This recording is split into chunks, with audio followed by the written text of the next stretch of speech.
Then it took on a life of its own. So many coincidences, so many serendipitous moments. People, wouldn't believe. I have a hard time believing them myself, but it just started to open up pathways, almost miraculously, to really do something bigger, to bring people and communities together. I think we all recognize that if there's one thing our world needs more of in these current times, it's kindness. And so I think if we want more kindness, we should encourage it, we should recognize it, we should reward it, and we should celebrate it. Welcome to Be Bold Branding, where we discuss the power of differentiating yourself through your own unique story and standout personal brand. When a stranger returned Kevin Smith's lost wallet on Good Friday, he knew a simple thank you wasn't enough. That moment of kindness sparked an extraordinary journey that led him to found Kindness Worldwide, a movement proving that small acts of compassion can ripple into something much bigger. Today, Kevin joins us to share how one woman's generosity transformed into a mission connecting communities worldwide through the simple, powerful act of kindness. Kevin, welcome to Be Bold Branding. Well, thank you so much for having me. It's great to be here. Yeah, we're excited about learning more about you and also about the organization. So before we do learn the story that actually launched Kindness Worldwide, tell us a little bit about your background, like what you were doing beforehand. What was by day, I founded Smith Wealth Advisory Group over 20 years ago. So I'm a wealth advisor by day. It's very meaningful to me to help translate my clients' monetary resources into meaningful life experiences. And I think it really explains this whole journey because I was raised by a single mom, actually divorced when I was 3 years old. And she raised two children on her own, myself and my older sister. And my mom really shaped my values and who I am and the leadership of her example. So everything I am or ever could be is because of her. But I've always felt that the meaning of life is to live it in a way to make a meaningful difference. And I actually started my career after I graduated college in the corporate world, had a very successful corporate career and quickly rose in corporate ranks. 12 years into it, I was promoted to the director of the company's largest business unit. So on paper, everything was great, but it was a paper company and paper is important, but not particularly meaningful. So I changed careers to found Smith Wealth Advisory Group. And then this act of kindness occurred on Good Friday morning of all days, 2023. And as you acknowledged, just a simple desire to say thank you to a young woman who returned my lost wallet moments after I realized it was missing. It took on a life of its own, became so much more. It became about making a meaningful difference. But I think my why, understanding a little bit of my background and kind of what I'm all about, really shapes everything. But it's all about making a difference and trying to not only leave a legacy, but live one.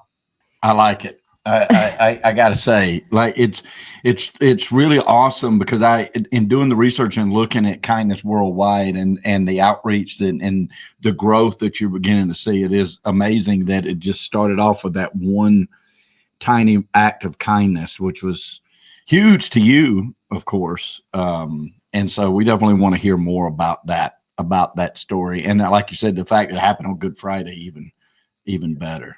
Yeah, well, exactly. The little things are the big things, really are. And the small act of kindness, who would have thought it would have had the profound ripple effects that it's had, not just on me personally, but throughout the world. And this story is proof that no act of kindness is too small to make a difference and change a life, and that anyone can make a lasting impact. And I would argue even change the world through kind actions. And we all have a choice within us. I would argue that kindness is the world's greatest superpower. It is very much a strength. We each possess it. And it merely requires a simple choice to exercise it. And this young woman made a conscious choice to return my wallet. She didn't have to do that. She could have just returned it to the store manager. That would have been great. But she literally went the extra mile, 2.6 miles to be exact, from the store to my home, to return it immediately without any hesitation the moment she found it. And I felt I needed to go the extra mile for her. And again, it began innocently enough. And then it took on a life of its own. So many coincidences, so many serendipitous moments. People, wouldn't believe. I have a hard time believing them myself. But it just started to open up pathways, almost miraculously, to really do something bigger, to bring people and communities together. I think we all recognize that if there's one thing our world needs more of in these current times, it's kindness. And so I think if we want more kindness, we should encourage it, we should recognize it, we should reward it, and we should celebrate it. And really, that's how this journey began, just to have a community celebration of kindness, to say thank you to this young woman in a more meaningful way, to ensure she was publicly acknowledged. And then it literally took on a life of its own. This is so much bigger than me. I'm just hanging on for dear life. I understand that. Yep. Well, you'd said at one point in time, Kevin, that your search for this Good Samaritan, and what was her name? Brooke? Her name was Brooke, yes. Brooke, yes. Your search for her became, quote, an unexpected adventure of a lifetime. But tell us what obstacles you encountered along the way. Oh my gosh. Well, first I had to discover who she was. I mean, all I knew was her first name. I had the impulse to ask her before she left that day. And it was a Hail Mary attempt, but no Hail Mary pass was ever caught. That was never attempted. So I threw one of my own, and I just did a search on Facebook under the name Brooke. I assumed it was with an E. And I scrolled for what seemed like forever, and I'm literally about ready to give up. And I decide to swipe my iPad one more time, and I see a profile picture of a young woman and her dog that caught my eye. And sure enough, it was her. So Hail Mary pass connected. And but then, it just took on life of its own. I'd say the hardest part, honestly, is I started to see possibilities.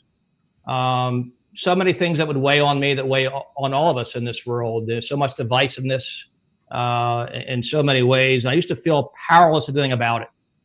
And just in this innocent attempt to say thank you to this young woman, identify who she was, and it literally did take on life of its own. And instead of dwelling on what I couldn't control, things used to weigh on me, I started to focus on what I could. Mm-hmm. And once I did that, literally my world began to change, and literally changed the world around me. But along the way, as I started to see possibilities, it was so frustrating, because I always said, if I could only get people to see what I see how this can make an impact, how this can make a difference.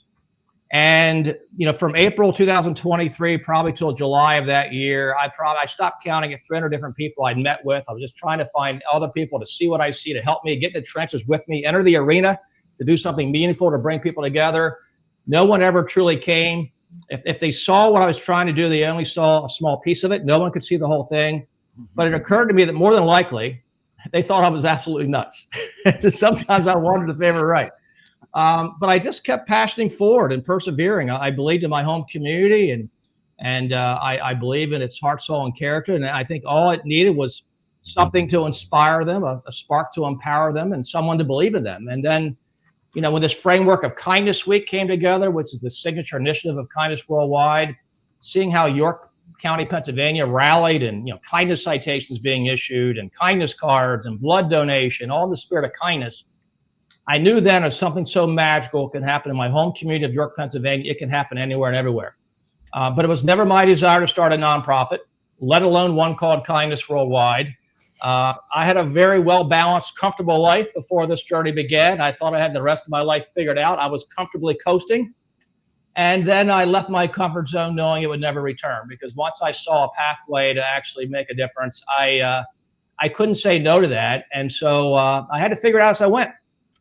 There's no book I could read on how to start a nonprofit. There's no book I could read like Starting a Global Movement for Dummies, 101. I just had to passion forward, but it was not easy. It still isn't easy. I'm still out of my comfort zone. I'm just having to get comfortable being uncomfortable, because it's necessary. It certainly is needed for such a time as this. As I say, there's actually a documentary being made about this adventure, but it's really our story. It's not my story. It never has been my story. It's really the story of us, because it's going to take all of us, a community collaboration, so to speak, a global community collaboration, to really make the impact in the world that I know this movement can. And people are coalescing around this story, around this movement. We're all going to be writing its future chapters together, which I'm convinced are going to be the most beautiful chapters yet. But it's never been my story. It's always been ours. And this is the perfect time for all of us to come together around the one thing that unites us all, which is kindness. Yeah, I find myself speechless, Kevin, because to share a little bit of personal about it, I read a quote, and I hope I don't destroy it. I read a quote in the Kamash years ago, and it said that our Jewish sages, the ancient sages, said that the world is held together through random acts of kindness. And I hope I got that exactly right. It's something in that vein anyhow. And I remember reading it, and I remember thinking, well, I sure need a whole lot more of that in my life. I'm not a very kind person a lot of times. And I let my frustrations of business and the world just not do what it's, not allow that to shine. And so I made a commitment to myself a year ago, and I said, I'm going to start being kind as I can be. Like, I'm going to try to, everything that comes, everything that's thrown at me, I'm just going to look at it. Well, how would I look at it if my number one goal was to be kind about this situation? I'm not saying I'm good at that yet, but it never dawned on me. And what I want to commend you about was it never dawned on me, even making that commitment, that needed to be something bigger than me. Right. I was still focused on just me trying to figure out how to be kind. And I want to commend you, because that's not how you approached it. Like, however that came to you and however you see it, this huge movement becoming that you are sharing with people, and we hope to be a part of that. I really commend you for seeing outwardly with it. And it's no surprise to me that it's caught on and it's moving with legs of its own. Like what you're hearing? Hit that subscribe button and learn how you can change how you're seen and charge what you're worth. Well, thank you so much. I appreciate you sharing that. Well, the truth is, look, I think we all can be better. I can do better. I can be better. And I was a good person before Good Friday morning, 2023, but I'm a much better person today because of this one act of kindness. It changed my life in two ways. One is that it really changed my paradigm of the world. I would look at the world through a lens that was increasingly half empty instead of half full, largely because of the media narrative. But there's a big gap between narrative and truth. The good is the norm. Kindness is the norm. But I was being conditioned without realizing, by just watching the news too much, being a news junkie. But the other way it really changed my life is it just enabled me to focus on what I could control. And I used to point the finger at others, and there's a lot of finger pointing that can go around. About lack of leadership, failed leadership in my mind, people that are stoking the flames instead of diffusing them, and there's so many fingers I could point, but my world began to change when I look in the mirror and I point the finger at me, because I can't control the actions of others. I can only control my own actions and behavior. And once I realized that I needed to do better, I needed to be better, I needed to lead by my own example in the hopes it might inspire others to follow it. That's when I stopped dwelling on what I couldn't control and started focusing only on what I could. And, here we are. I mean, it's amazing. I'm sure your world is better. When you had that kind of realization, right? Just trying to be a little bit better. It only takes small changes to create big impacts. Right. And if we each strive to do just that, one of my favorite quotes is by Karen Salmonson. And her quote is, "Be the reason someone believes in the goodness of people." Mm. That is a choice that we each have. And if we each strive to be that reason in each and every moment and each and every interaction of each and every day, our world would change forever. For our world would change, but also the ripple effects literally would change the world around us. But it really does begin, with us and things we can control. And kindness is a choice that we can all make.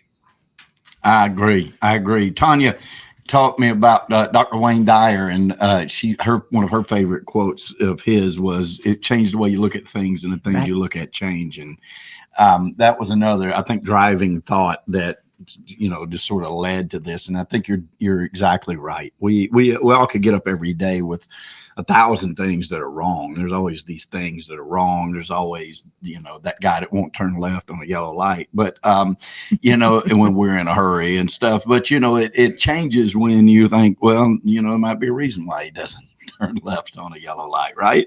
And then all of a sudden you're not placing blame as much as you are trying to understand and empathy. And so I'm just blown away about the whole idea of it. Tell us a little bit, like back in October 24, you delivered a keynote at the World Kindness Movement's General Assembly in Palermo, Italy. So like this, within 2 years, like this thing has grown to you're having being a keynote speaker at Palermo, Italy. So like how far these tentacles are going? Like what was that message about? How many world leaders were there? How was it received? Tell us more of the great success that it's no doubt taken on. Well, this journey literally has taken me all over the world, met with leaders throughout the world. I've been invited to private castles by members of royal dynasties. I gave the keynote address to the General Assembly of the World Kindness Movement last October in Palermo, Italy. There were 40 nations represented, and Wow. I was just honored and humbled to be there. And it was very meaningful to represent my home community, my state, my country on the global stage.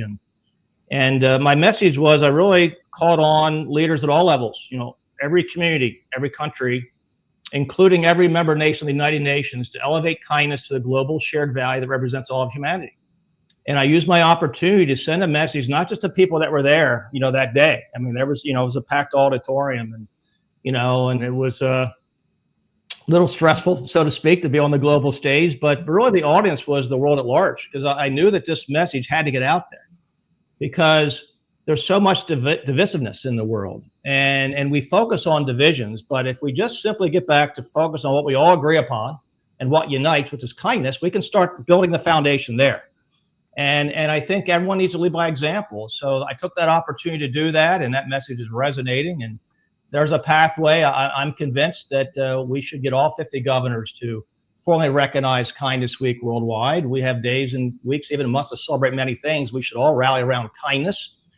Governor Shapiro of Pennsylvania did proclaim Kindness Week worldwide in the state of Pennsylvania. There's paths to other governors. I'm convinced we're going to get them all. And I say we, because I can't do it alone. We can do it together. And every member nation should vote. Should be a unanimous vote. Can't we all agree on kindness? Let's start there. And if we can't agree on kindness, really, kind of what's the point? Right. And so it was just an honor of a lifetime, this adventure of a lifetime. But the connections are growing. Again, this has always been bigger than me. I'm a humble guy. I like a simple life. That life is not so simple anymore, and it never will be. But it's meaningful. Never been a part of anything more meaningful in my life. Met so many wonderful people like yourselves and so many others who are really just been so supportive and so just have embraced this movement, this opportunity, and championed it. And that's really what it takes. It's going to take all of us. And I'm just very blessed and to have met so many people who are part of this story now and are going to take it to where I know it's going to end up, which is, imagine as big as it gets times 10 is where it's going. Because we all recognize this is a time we need to come together. And we've got to get away from this, and we've got to get more of this. And to me, kindness is the pathway to do just that.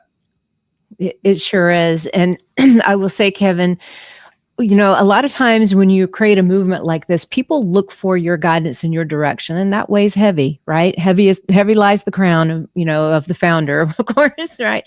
But when we look at what people need to do to perpetuate this movement, what are some things that we as individuals can do? Because we can say, oh, just be kind. Okay, well, that's great. We can just be kind.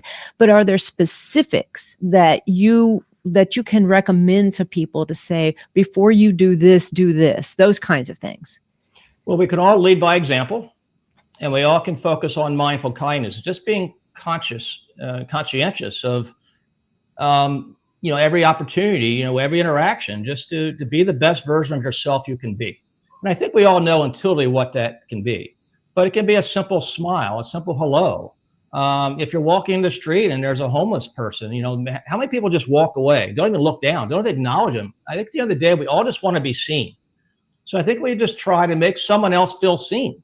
And you can do that simply by just looking in their eyes, saying hello, asking them their name, shaking their hand, a smile. Instead of just walking by as if other people aren't around or don't exist, like be where they're at, and, focus on empathy and all the 8 characteristics of kindness. I identified 8 of them in this journey because I try to break kindness down into its core elements. Instead of this abstract term of kindness, well, what really is it? How do we hold people accountable, including ourselves? Well, it's gratitude, patience, forgiveness, empathy and compassion, respect, joy, generosity, and service. And so we just try to focus on those basic characteristics. But really, it's as simple, just trying to be the best versions of ourselves all the time. We're all going to have our moments. I'm human. I have my moments, like we all do. Forgive ourselves when we do, but just try to learn from those experiences and be better. And if we all just do that, again, small changes can create huge ripple effects and have profound positive implications. No doubt. And, so many things now are like flying through my head. But I even thought as you were going through that, and you were saying that, when you do make a mistake, be kind to yourself. Like, I think we have a lot of problems in the world because people aren't kind enough to themselves and holding themselves accountable maybe a lot harsher than they should. And then that's just messing up the next steps in front of them. And I completely agree. Our own worst critics are often ourselves. Our language to ourselves and our self-talk is often harsher than what any words anyone else can say. So it does start with self-kindness, because before we can be kind to others, we got to take care of ourselves first. We got to build the foundation, and then we can go outward. But it starts with looking inward. Yeah, I would agree. I had a really good occasion on Father's Day. Where Tanya and I just happened to be out and about and just doing some things. And we stopped by Home Depot to look for some things. And there was a man in the aisle, and I stepped around him, but he was sort of taking up the aisle, and I didn't want to bump him or anything, And so I just kind of asked, "Excuse me, sir." And he's like very kind. He's like, "Oh, I'm sorry." And I moved around him, and then he went, Happy Father's Day to you, sir. And I thought that was the kindest thing. Just the way he said it, and the assumption that I was a father, right? And he was a little older than me, and but I was just taken aback at how kind that was, And of course, I stopped him. I shook his hand, and I said, "And to you too, Happy Father's Day to you too." And I don't know. It's just like you said, it doesn't cost anything. It's like that's probably the greatest thing about the movement, right? Is it doesn't really cost anything to be kind and to look for other ways to be kind. Kindness is free. And as I mentioned, look, I was in the business world for many years, financial director. And so I understand finance is what I do by day. And in the business world, the focus is on ROI, return on investment, right? Profitability. Well, I would say that the key to ROI is ROK. Kindness is free. It costs nothing, but the returns are infinitesimal. And so if you create a culture of kindness in your workplace, there are tangible benefits. Absenteeism goes down, productivity goes up, healthcare costs go down, people are less stressed. And so it's very important, for even selfish reasons. If you have a profit motive, you want to make a profit, any business does. Well, build the right culture in your organization. Lead with mission, vision, values. And leadership does start at the top, but those ripple effects throughout an organization are very profound. That kindness is free. It has exponential benefits. It sure does. Well, tell us how people can learn more, Kevin. Well, the easiest thing is to visit our website, kindnessworldwide.org. There are plenty of resources there. There's toolkits, how to bring the magic of Kindness Week worldwide to your communities. We have ambassadors programs for people who want to get engaged. We have a documentary film coming out for such a time as this. There's previews and trailers for the film. It's going to be very powerful. I'm convinced this film is going to not only change lives, it's going to save lives, because there's more to the story than what I've shared that's going to come out in this film. And yes, it's a feel-good story, and it's uplifting, it's inspirational. And then I think it's going to hit people between the eyes. I think we're going to see kindness in a completely different way, how we see other people. But the stories of the transformative power of kindness are very real.